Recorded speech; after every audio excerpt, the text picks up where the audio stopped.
Since people are already starting to watch the second Sonic movie, I'm gonna go ahead and put this disclaimer out there. This video will be completely spoiler free, so you have nothing to worry about. Any footage that you see pertaining to the second Sonic movie will be taken from the handful of trailers released by Paramount. No further than that. Gonna save the surprise for until everybody is able to see it. It's a little bit annoying that each region is getting the movie on a different release date. For example, the UK is getting it April 1st. Anybody else see the joke in that? And the USA is getting it exactly 1 week later. Kind of an uneven playing field, but oh well, what can you do? That said, I may not respond to comments as often as I normally do because of the risk of spoilers. People have already been putting the post-credit scene out there, for example. Have you guys absolutely no shame? So, as a result of that, I'm going to tread carefully in the comments section because I don't want to get the surprise ruined for me until I'm able to see it for myself. Okay, so it was already confirmed that we'd be getting a Sonic Cinematic Universe after it was announced that a third movie and the Knuckles spin-off series were in development. But only recently has that been directly addressed. So, there you have it. As much as I never thought I'd ever say this, we're getting a Sonic Cinematic Universe. And for someone like me, who's grown up enjoying the Sonic series since the 90s, I cannot describe how epic this truly is. The potential was always there when the brand expanded to comic books, TV shows, and the OVA movie that released in the late 90s, but never would I have imagined that we'd be talking about live-action movies for Sonic today, happening continuously no less. And yet, this is our reality. Sonic, meet Marvel. Marvel, meet Sonic. Now, can we get a collaboration going already? I want to see the Blue Justice concept fully realized. Come on, it holds a lot of potential and you know it.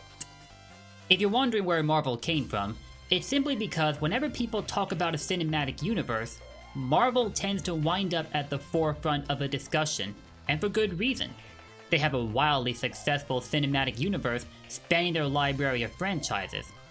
I never watched all of it myself, but I did enjoy Guardians of the Galaxy when it came out, and as a kid, some of my favorite video games to play were the Spider-Man series for the PlayStation 2 and PlayStation 3, back when we were still living in the era of Tobey Maguire. Those were some good times, without question. And that reminds me, I still need to get the newest Spider-Man game that came out. I think that's on PlayStation 5, which I currently don't have. But what constitutes a cinematic universe? Well, if we turn to good old Google for this, we get this page. What makes cinematic universe? Making a cinematic shared universe isn't complicated, but it does take some forethought and consistency. Every entry has to feel fresh and original from what came before it, but not in such a major way to distract from the idea that founded the shared universe in the first place. There has to be unity in disunity.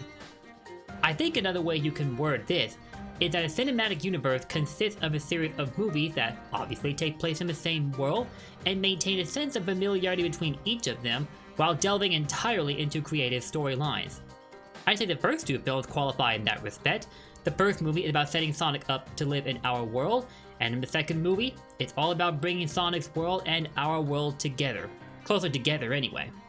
For those who loved the first Sonic movie in 2020, it didn't take long for them to get attached to the new element of storytelling introduced in Sonic's world. These include the introduction of Longclaw, Sonic's history with the Echidna tribe since their attack on him at Green Hills, and Agent Stone. Because every good villain needs a sidekick that knows how to make some good lattes, right? And with an upcoming expansion to Sonic's cinematic universe an inevitability rather than a possibility, it's only a matter of time before fans add to their list of Sonic-related interests when it comes to movie Sonic. But although we have a lot of new elements to look forward to, we can certainly expect a degree of familiarity as well, revolving entirely around the games from which the movies will draw their lore. We've already seen examples of this with Sonic 1 and Sonic 2.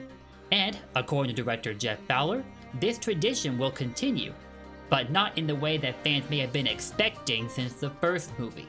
In the first movie, only two Sonic characters were introduced, Sonic himself, obviously, and Eggman.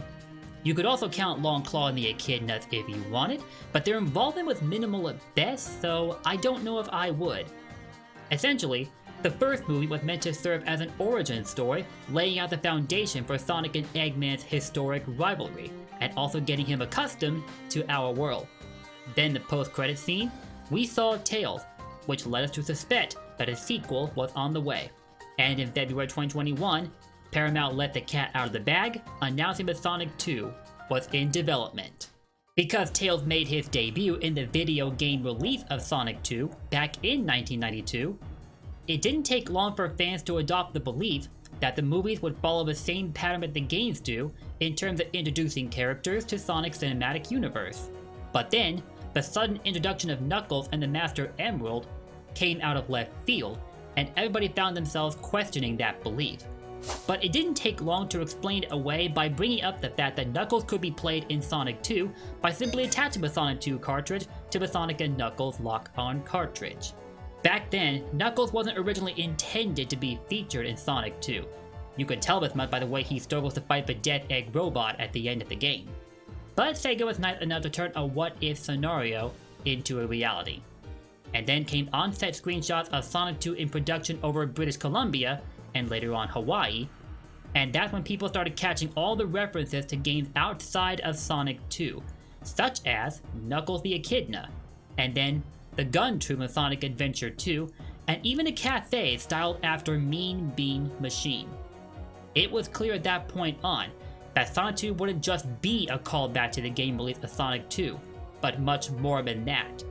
And then came the Game Awards, where we saw the first ever trailer for the movie, and many fans like myself found ourselves screaming our heads off at direct references to games like Sonic Adventure 1 and Sonic Adventure 2. At that point, we started calling it Sonic Adventure the movie, because let's face it, that may well be what it is. So truthfully, we'd already been seeing the signs that the Sonic movies would not be sticking rigidly to the unsteady canon from the games, which is probably a good thing, all things considered. But if the recent Tails Tube episode that popped up at Sonic's social media page is any indication, it looks like Sega may finally be making an effort to correct the messy continuity as far as the games are concerned. For one, they did away with the whole two worlds thing they spoke about since the release of Sonic Colors, which many of us kinda laughed at honestly. But now, it's all officially happening in one world. Though it does still leave some things unexplained, like the sudden relocation of Angel Island, which found itself next to Station Square in Sonic Adventure. But, oh well, this is a discussion for another time. Then we get this article from IGN, which contains a quote from Jeff Fowler. The quote goes like this: "It's not always going to be a linear progression of like, oh, if it's in Sonic 2, so it's going to be in the Sonic 2 film. It's going to be a little bit of a cherry picking, a little bit of a melting pot. There's so much great, inspiring imagery to pull from the 30 years of games. So if we didn't get it in one film, there's always the chance that we'll revisit it somewhere else." If you want to check out the article for yourself, I'll drop it right into the description. But be careful of how much you read it because it may contain potential spoilers for the second movie. I say potential because they don't directly reveal the content that will be seen in the second movie, but they're more like an implication of sorts. I don't really know how else to explain it. But if you want to play it safe, just bookmark the link for now and come back to it later. I've been lucky enough to avoid spoilers for the time being, and hopefully my luck carries over into the next week when the movie finally drops.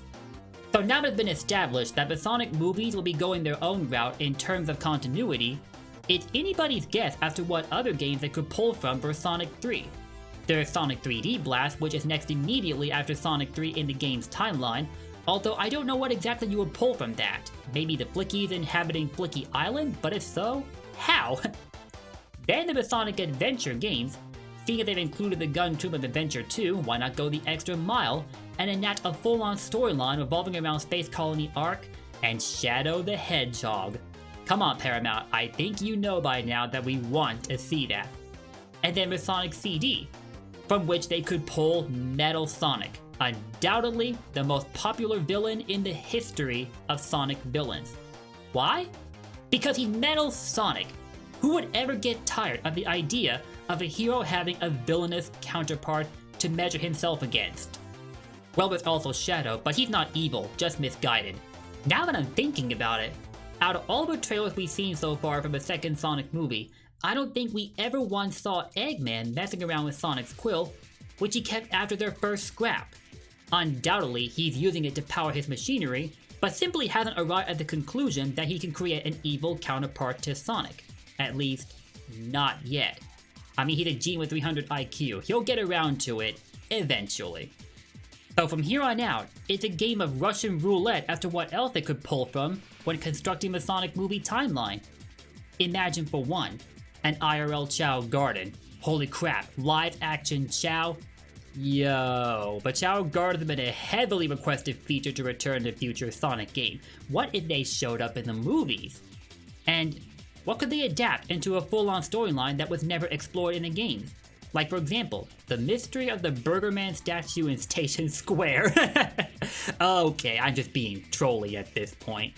In short, you're going to find it increasingly difficult to predict with frightening accuracy which materials Paramount will pull from when making the next Sonic movie and any other movies or spin-off series that come after it.